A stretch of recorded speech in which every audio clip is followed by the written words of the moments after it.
Tingnan mo yung tindahan guys, oh, ang cute. Ano siya, yung van na malaking truck. Na parang van na malaki, parang truck na malaki.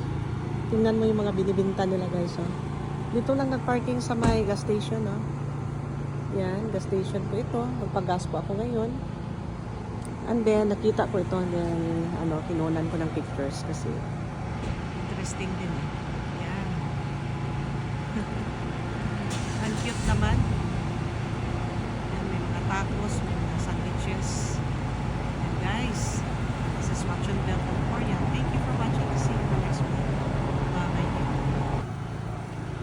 Tingnan mo yung tindahan guys, oh. Ang cute. Ano siya, yung van na malaking truck. Na parang van na malaki, parang truck na malaki. Tingnan mo yung mga binibinta nila guys, oh. Dito lang nagpark